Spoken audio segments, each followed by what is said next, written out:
কয়েক মাস আগে গেছিলাম জয়পুর বেড়াতে।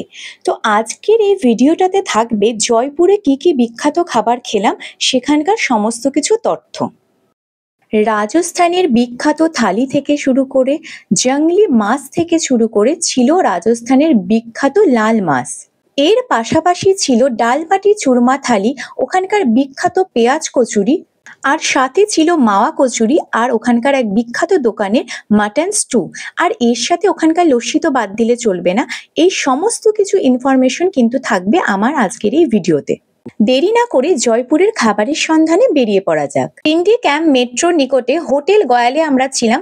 হোটেলের সমস্ত ইনফরমেশন এবং অন্যান্য ইনফরমেশন কিন্তু আমি ডেসক্রিপশন বক্সে দিয়ে দিচ্ছি। প্রথম দিন মেট্রো করে চলে গিয়েছিলাম হাওয়া মহল দেখতে। ১৭৯৯ সালে সাওয়াই প্রতাপ সিং কিন্তু এই হাওয়া মহলটি নির্মাণ করেন। সন্ধ্যায় আলো জ্বলাতে হাওয়া মহলটা কিন্তু অসাধারণ দেখতে লাগছিল। তারপরে মনে হলো কিছু খাওয়া দাওয়া করি।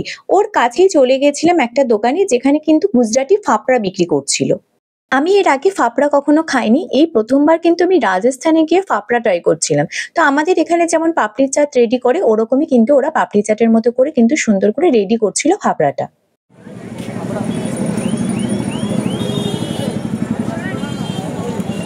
ভালোই খেতে। বেসনের পাপড়ের মতো বেশ ভালো খেতে। ওখান থেকে মিনিট 15 হেঁটে চলে গেছিলাম বাপু মার্কেটে মার্কেটিং করতে। বাপু মার্কেটে জিনিসপত্রের অদ্ভুত অদ্ভুত সব দাম। 500 টাকার জিনিস পরে সেটা 200 টাকায় চলে আসছে। জিনিসটা বেশ ইন্টারেস্টিং। তবে যারা বার্গেনিং করতে পারে না, মানে মেয়েরা তো পারে, তবে ছেলেরা পারে না, তাদের অবস্থা খুবই খারাপ হবে। এরপর ওখানে ট্রাই করে নিয়েছিলাম জয়পুরের ফুচকা, যেটা কিন্তু বেশ ভালো ছিল। বাপু মার্কেট থেকে 70 টাকা টোটো ভাড়া দিয়ে চলে গেছিলাম এই হান্ডি রেস্টুরেন্টে। তো এখানে গেছিলাম ডিনার করতে। ডেসক্রিপশন বক্সে আমি হোটেলটার গুগল লোকেশন কিন্তু দিয়ে রাখছি। হোটেলটার অ্যাম্বিয়েন্স ছিল খুবই ভালো, অনেক বিদেশিরাও কিন্তু খেতে এসেছিল। চলে এসেছি এখানে হান্ডি রেস্টুরেন্টে লাল মাছ ট্রাই করতে, রাজস্থানের স্পেশাল। খেয়ে দেখি। চলে এসেছে জংলি মাছ, একদম ড্রাই মাটন। হান্ডি রেস্টুরেন্টের জংলি মাছটা আমি প্রথমবার ট্রাই করলাম, এটা কিন্তু দুর্দান্ত খেতে ছিল। একদম নরম হয়েছে বেশ মাংসটা, দারুণ খেতে, চাটনি দিয়ে আর একটু পেঁয়াজ দিয়ে, দারুণ বেশ। এটা হচ্ছে জংলি মাছ। ওই জংলি মাছটাতে কতগুলো শুকনো লঙ্কা দিয়েছে দেখুন। যাই হোক, আমরা নিয়ে নিয়েছি এবার লাল মাছ, আর তার সাথে রুমালি রুটি নিয়ে নিয়েছি। এই যে লাল মাছ আর রুমালি রুটি।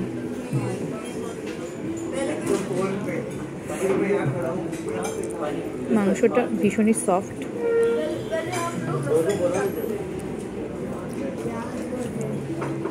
দারুণ খেতে। লাল মাছটা আমি জীবনে প্রথম খাচ্ছি, ভীষণই টেস্টি খেতে। একটু মাংস, একটু পেঁয়াজ। লাল মাছ নিয়েছি, অসম্ভব ঝাল, ভালোও লাগছে, মারাত্মক ঝালও লাগছে।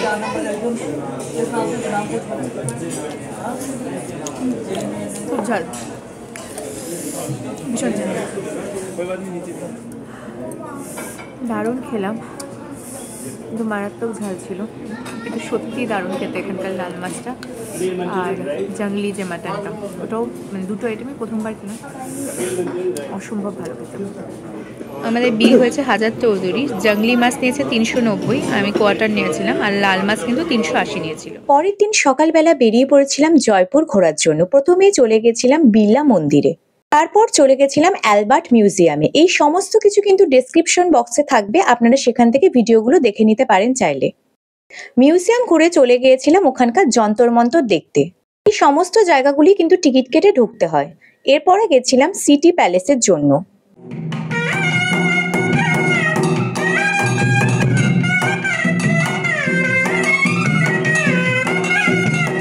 এরপরে চলে গিয়েছিলাম জলমহল দেখতে, যেটা খুবই সুন্দর ছিল। তারপরে চলে গেছিলাম পান্না মিনাকি বাউরি দেখে চলে গেছিলাম কিন্তু আমির ফোর্টের উদ্দেশ্যে। এই জায়গাগুলোর সম্পর্কে আপনারা যদি ডিটেলসে জানতে চান, তাহলে কিন্তু ডেসক্রিপশন বক্সে আমি ভিডিওর লিঙ্কগুলো দিয়ে দিয়েছি, সেগুলো কিন্তু অবশ্যই একবার দেখে নেবেন। এরপরে চলে গেছিলাম জয়গড় ফোর্টে, তারপরে গেছিলাম ওখান থেকে নাহারগড় ফোর্টে। জয়পুর বেড়াতে গেলে এই সমস্ত জায়গায় আপনারা কি করে যাবেন, এখানকার সমস্ত ইতিহাস তত্ত্ব সমস্ত কিন্তু ভিডিওতে রয়েছে, আপনারা চাইলে অবশ্যই দেখে নেবেন। এরপরে রাতের ডিনারে চলে গেছিলাম থালি অ্যান্ড মোর রেস্টুরেন্টে, যেখানকার শুনেছি রাজস্থানী থালি বেশ বিখ্যাত। এখন চলে এসেছি থালি অ্যান্ড মোড়ে রাজস্থানি থালি ট্রাই করতে। আমাদের হোটেল থেকে বেশ অনেকটাই দূরে, টোটো করে এলাম, 70 টাকা ভাড়া নিয়েছে। থালি অ্যান্ড মোড়।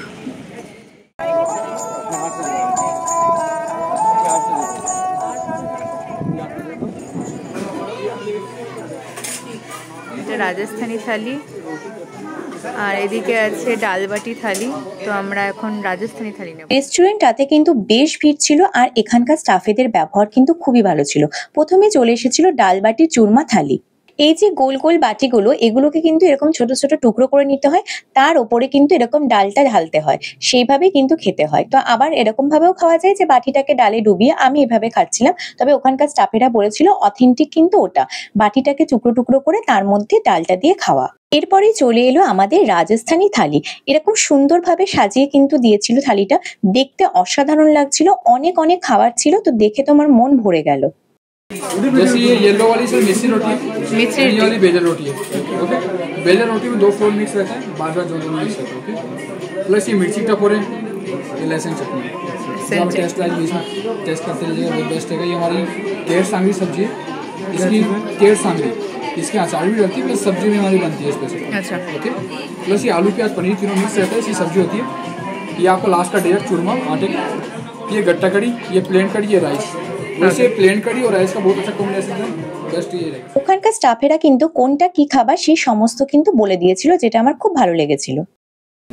বাজরা রুটি, তার সাথে নেব হচ্ছে পনিরের সবজি।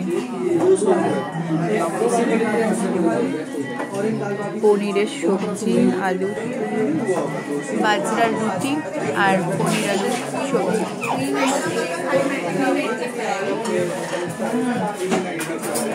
অসম্ভব ভালো পনির আলু সবজিটা। জীবনে প্রথমবার এই রাজস্থানি থালিটা ট্রাই করলাম, কিন্তু খেতে কিন্তু সত্যি অসাধারণ ছিল। আমি অবশ্যই রেকমেন্ড করব, যারা জয়পুর যাবেন অবশ্যই এখানে গিয়ে কিন্তু ওদের রাজস্থানি থালিটা ট্রাই করবেন, আর পারলে ডাল বাটি চুরমাটাও ট্রাই করবেন, যেটা কিন্তু খুবই ভালো খেতে।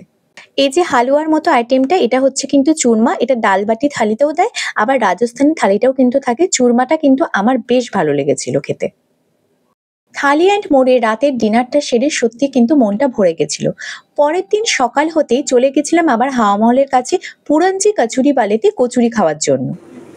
পুরঞ্জি কচুরি বালে, এটা হাওয়া মহলের মোটামুটি কাছাকাছি আছে, তো সেখানে এসে আপনারা কচুরি খেতে পারেন। দারুণ লাগলো এদের পেঁয়াজ কচুরিটা আর হিঙের কচুরিটা, দুটোই কিন্তু ভীষণ টেস্টি খেতে। গুগল ম্যাপ দিলেও আপনারা চলে আসতে পারবেন ইজিলি, খুবই ভালো খেতে। এই রাস্তাটা দিয়ে হচ্ছে হাওয়া মহলের দিকে যাওয়া যায়, এই রাস্তা দিয়ে গিয়ে বাঁদিকে, আর এদিকে হচ্ছে এই কচুরিটা, পুরঞ্জি কচুরি বালে। এখানে কচুরি বানাচ্ছে, ওর মধ্যে পুরটা ভরে তারপরে গোল গোল করে। প্রথমেই নিয়ে নিয়েছিলাম ওদের এই পেঁয়াজ কচুরি, এটার দাম ছিল কিন্তু 30 টাকা। নিয়ে নিয়েছি পুরঞ্জি পেঁয়াজ কচুরি, 30 টাকা নিয়েছি, কিন্তু দারুণ টেস্ট।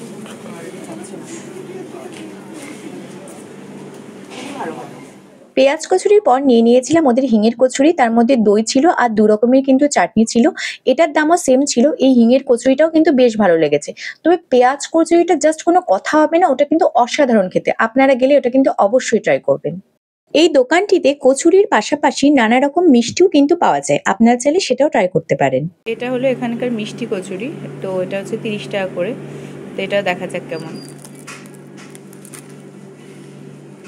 ভিতরে যে মাওয়া রয়েছে, মাওয়া কচুরি,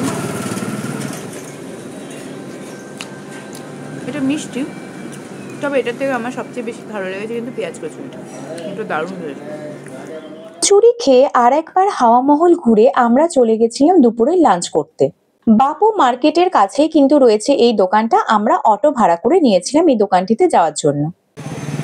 এই মুসলিম মুসাফির খানা, এর ভিতর দিয়ে ঢুকেই কিন্তু বাঁদিকে পড়বে আপনাদের দোকানটা। এটা হলো মুসাফির খানা। এই মুসাফির খানা দিয়ে ঢুকেই আপনাদের চোখে পড়বে এই ফিরদৌস হোটেল অ্যান্ড রেস্টুরেন্টটা। এই যে এখানকার মাটন স্টু কিন্তু বিখ্যাত, তাই এখানে এসেছি মাটন স্টু খাবো বলে। চলে এসেছি হোটেল ফিরদৌসে, এখানকার মাটন স্টু বিখ্যাত। তো সকাল সকাল এসেছি, এখন আমাদের পরিষ্কার পরিচ্ছন্ন করা চলছে। তো আমাদের টেবিলটা পেতে দিয়েছে অলরেডি, তো দেখা যাক কেমন খেতে। এখানকার মাটন স্টু বিখ্যাত শুনেছি। আপাতত স্যালাড চলে এসেছে, এখনও খাবার আসতে বাকি, অপেক্ষা করছি খাবারে। চলে এসেছে মাটন স্টু আর সাথে রুমালি রুটি।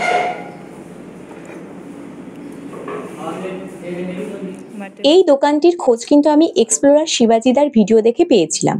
মাটন স্টুটা দেখতে কিন্তু বেশ লোভনীয় ছিল। এখানে অনেকগুলো পিসই দিয়েছিল এবং পিসগুলো কিন্তু বিভিন্ন ধরনের মিলিয়ে মিশিয়ে দিয়েছিল। নালির পিস ছিল, রেয়াজি পিস ছিল, সমস্ত পিস কিন্তু মিলিয়ে ওরা দিয়েছিল। এরকম 4 পিস করেছিল এক এক প্লেটে। তো বেশ ভালো লাগছিল। রুমালি রুটি দিয়ে একটু মাটন স্টুটা নিয়ে খেতে কিন্তু দুর্দান্ত লাগছিল। আমরা দুপুরের বেশ অনেক আগেই পৌঁছে গেছিলাম, তাই জন্য কিন্তু এই মুহূর্তে দোকানটা ফাঁকা ছিল। না হলে দুপুরবেলা কিন্তু এই দোকানটিতে মারাত্মক ভিড় হয়। বেশ নরম হয়েছে মাটন স্টুটা, খেতে বেশ ভালো লাগছে। মাংসটা একদম সফট, টেস্টও বেশ ভালো। সব ধরনের পিসি দিয়েছে, এটা নালির পিসও আছে। রুমালি রুটি দিয়ে কিন্তু দারুণ লাগছে। এদের মাটন স্টুটা কিন্তু দারুণ খেতে। একটু রুমালি রুটি, তার সাথে এরকম মাটন স্টুয়ের পিসটা, তার সাথে একটু পেঁয়াজ আর একটা কাঁচা লঙ্কা। এই লঙ্কাটাতে কিন্তু সেরকম ঝাল ছিল না, বেশ ভালো লাগছিল এটা দিয়ে খেতে। মাংসের পিসগুলো যেমন ভালো ছিল, খেতেও কিন্তু অসাধারণ ছিল। আর মাংসটা কিন্তু খুবই নরম হয়েছিল, প্রচন্ড নরম, এবং এই যে এরকম সফট হয়ে গেছিল মাংসটা, খুব ভালো লাগছিল। নালি আর রেয়াজি এই দুটো পিস তো আমার অসাধারণ লাগে, বিশেষ করে নালির পিসটা। আর এতটাই নরম ছিল যে মাংসটা প্রায় খুলে যাচ্ছিল। এখান থেকে বেরিয়ে অটো করে আমরা চলে গেছিলাম জয়পুরের বিখ্যাত লস্যি খেতে। চলে এসেছি লস্যিওয়ালাতে। এখানে কিন্তু এরকম লস্যিওয়ালা আরও একটা আছে, কিন্তু এটা হলো অরিজিনালটা। এই যে এখানে হচ্ছে লালা রামস আছে, লালা রামসের কিন্তু একদম অপোজিটে যেটা রয়েছে এই লস্যিওয়ালাটাই কিন্তু অরিজিনাল। তো এবার এখানকার লস্যি খাবো। এটা 1944 সাল থেকে এই দোকানটা রয়েছে। আমরা অর্ডার করে দিয়েছিলাম মালাই লস্যি, যেটার দাম ছিল 80 টাকা।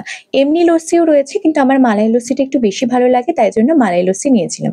এখানে এই যে পরপর এরকম লস্যিওয়ালা রয়েছে, তো আপনারা একটু দেখে নেবেন যে কোনটায় যাচ্ছেন, আসলটাতেই কিন্তু খুঁজে খুঁজে যাবেন। লস্যিওয়ালার লস্যি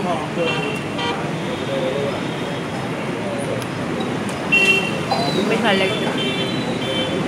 তো এই ছিল আমার আজকের ভিডিও, যাতে আমি আপনাদের দেখালাম জয়পুরের সব বিখ্যাত খাওয়া দাওয়া। আপনারা জয়পুর বেড়াতে গেলে অবশ্যই কিন্তু এখানকার খাবার ট্রাই করবেন।